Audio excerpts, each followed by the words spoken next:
Welcome to Movies in the Making. In today's episode, we are going to be looking at the 1964 political satire film Dr. Strangelove, originally released by Columbia Pictures and directed by Stanley Kubrick. Here, we will dive deep into the story of the production of this film. War involves many complex and significant events, and making a film about it also brings its own set of challenges and complications. This film was no exception, facing various issues related to casting, legal matters, and its filming locations. Its impact is that significant that the film even has a play based on it. So, sit back and enjoy the show. You are all in for a bombarding ride. Stanley Kubrick adapted the 1958 novel Red Alert by Peter George into Dr. Strangelove after realizing that the original story about a nuclear war sparked by a madman was too serious and horrifying. He transformed it into a satire with the help of writer Terry Salvern, known for his dark humor. Kubrick and Salvern reworked the script together, often revisiting it during daily rides to the studio. The film's inspiration came from the fears of nuclear war during the Cold War, especially around the Cuban Missile Crisis and the myth of a missile gap between the US and the Soviet Union. Kubrick's direction emphasized absurdity to highlight the danger of nuclear war, using comedic elements to expose the bureaucratic and detached nature of military and political leadership. Dr. Strangelove critiques the potential of modern technology in warfare, presenting its characters as both absurd and terrifying, and urging viewers to reflect on the true dangers of nuclear war and the dehumanizing effects of bureaucratic power.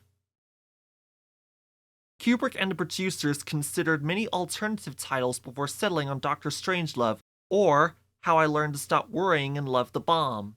Initially, Kubrick did not want to use the source material's title, Red Alert, and came up with a variety of other options such as The Edge of Doom, The Delicate Balance of Terror, Dr. Doomsday, or How to Start World War III Without Even Trying, and Dr. Strangelove's Secret Uses of Uranus. When Kubrick was developing Dr. Strangelove, he learned that another film, Fail-Safe, also from Columbia Pictures, was being made about a similar nuclear crisis. Both films focused on a malfunctioning bomber, war rooms, and presidential communication with the Soviet Union. But Kubrick's was a dark comedy, while Fail-Safe was a serious drama. This led to a public lawsuit initiated by Kubrick, who, with the help from author Peter George, tried to stall the production of Fail-Safe in order to release Dr. Strangelove first. Kubrick's legal strategy ultimately failed, but the result was that Dr. Strangelove was released in January 1964, and Fail-Safe came out later that year. Dr. Strangelove became a critical and commercial success due to its satirical tone, while Fail-Safe was less successful despite critical praise. Kubrick's success with Dr. Strangelove was partly due to the timing of its release, overshadowing Fail-Safe. Regardless, Fail-Safe later gained recognition, especially in the context of current nuclear concerns, while Kubrick moved on to 2001, A Space Odyssey. Peter Sellers was cast in Dr. Strangelove after Kubrick realized the film, initially a serious thriller, would work better as a dark comedy. Sellers played three roles: the president, a British captain, and the mad scientist behind the bomb, who was Dr. Strangelove himself, with plans for a fourth role that were derailed when he broke his ankle. Despite these challenges, Sellers improvised much of the dialogue, leading to a chaotic, hilarious atmosphere on set. Shooting was relocated to England in early 1963 due to Sellers' personal circumstances, and he was paid a substantial salary from the film's $1.8 million budget. His performance was central to the film's success, earning him an Oscar nomination, and Dr. Strangelove became a massive commercial hit. Peter Sellers was cast in the film after previously featuring in Kubrick's previous film, Lolita, Metro-Goldwyn-Mayer, 1962. He was originally set to play 4 different roles in Dr. Strangelove, including the character of Air Force Major T.J. King Kong. However, Sellers was hesitant about taking on the role, fearing the heavy workload and struggling with the character's text and accent. Although Kubrick convinced him to give it a try, Sellers injured himself on set and could not continue filming the role, which requires him to be in a cramped cockpit. As a result, Kubrick decided to cast Slim Pickens, an unschooled cowboy with no formal acting experience, to portray Kong. Pickens, who had never ventured far from the rodeo circuit, became the perfect choice for the role, adding an authentic touch that Sellers could not provide due to his injury.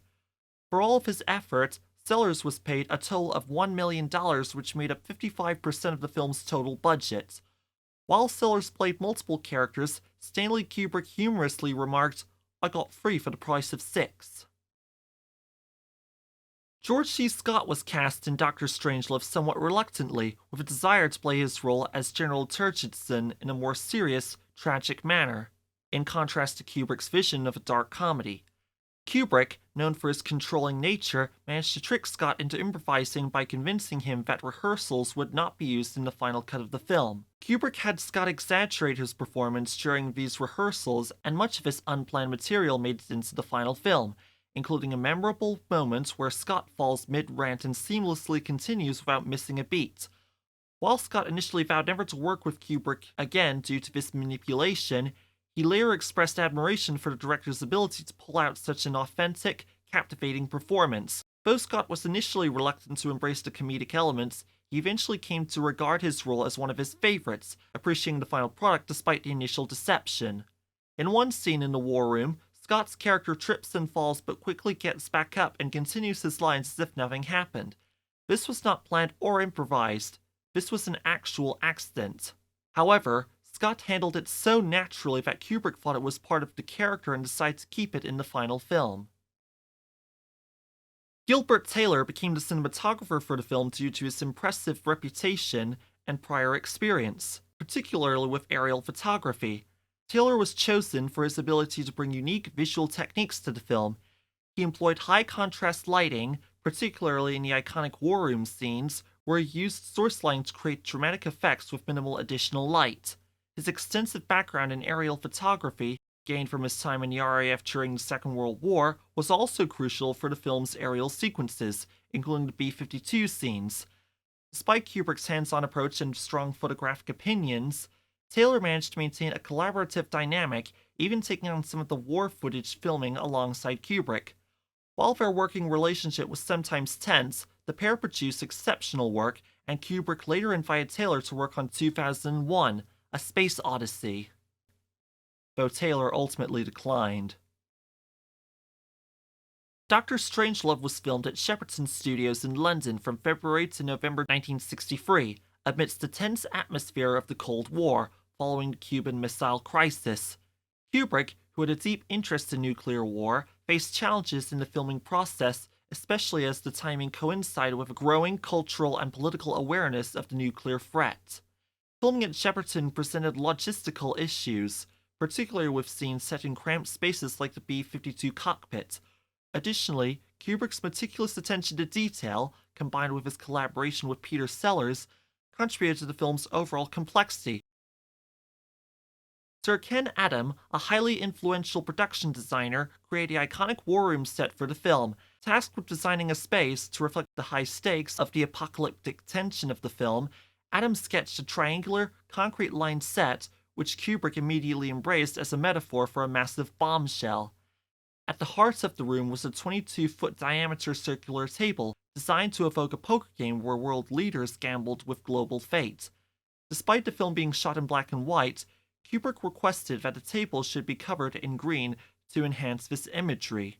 Adam's design, with its sloping ceilings, dramatic chandelier, and illuminated maps, became a blueprint for future real-life strategy rooms and negotiation spaces, influencing settings like the G22 Summit and even Airbnb's office.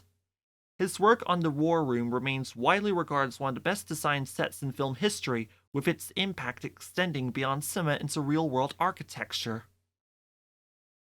While filming aerial shots over Greenland, the second unit camera crew unintentionally recorded footage of a secret US military base. As a result, the military grounded their plane and brought in the crew, suspecting them of being Soviet spies. Anthony Harvey became the editor for Dr. Strangelove after his work on Kubrick's film Lolita in 1962. During his time of editing Dr. Strangelove, Harvey was responsible for managing complex, concurrent storylines, particularly the scenes set in the war room. Harvey's editing expertise and his collaboration with Kubrick on this film led to his eventual directorial career. Scott revealed that a common belief about the infamous pie fight scene's removal, that it was cut due to concerns over its insensitivity following John F. Kennedy's assassination, was a myth. Instead, Scott claimed that the scene was cut because Stanley Kubrick, who was supposedly too sick to direct that day, left the direction to the first assistant director.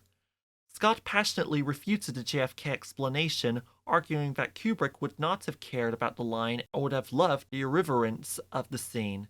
He also described Kubrick's attachment to his favorite beat-up jacket, which he feared might get ruined during the pie fight. According to Scott, Kubrick was nervous about the scene because he feared the crew might use it as an opportunity to exact revenge on him with cream pies, potentially ruining his jacket. This, Scott insisted, was the real reason why the scene was cut, adding that he had never told anyone about this story before and would deny it if ever questioned. These recollections were shared by director Patrick Reed Johnson, who directed Angus, New Line Cinema, 1995, which also featured Scott, on Facebook in April 2021. Laurie Johnson was chosen by Kubrick to compose the score of the film, following his growing reputation as a skilled film composer in Great Britain.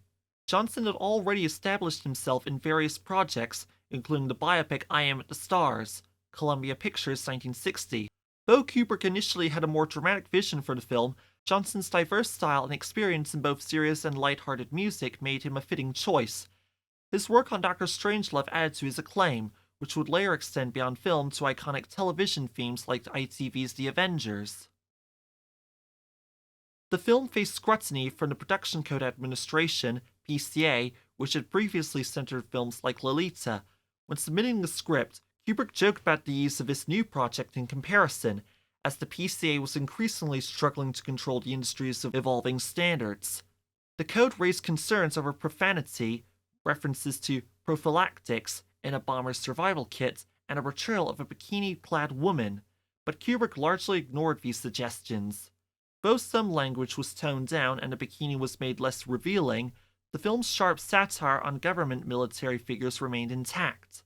This marked a shift in Hollywood, as the PCA's influence began to wane in the face of challenging cultural norms and a more irreverent approach to the authority. As of the 28th of January 2025, Dr. Strangelove has a 98% critics rating on Rotten Tomatoes, a 97 out of 100 critics score on Metacritic, an 8.3 rating on IMDb, and a 4.3 rating on Letterboxd. The film's budget was $1.8 million and it grossed a total of about $9.2 million following its initial release date of the 29th of January 1964.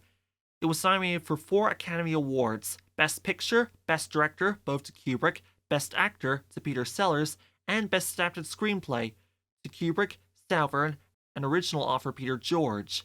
The film's absurd yet politically accurate portrayal of nuclear conflict was so impactful that it reportedly led to real-life changes in the American policy to prevent the events depicted in the film from ever occurring in real life. Kubrick reportedly wants Terry Gilliam to direct a sequel to the film called Son of Strangelove, the script by Terry Salvern, after the original success. Gilliam, who learned of this idea only after Kubrick's death, shared that he would have loved to take on the project. After Salvern's death in 1995, no cards were found outlining the concept.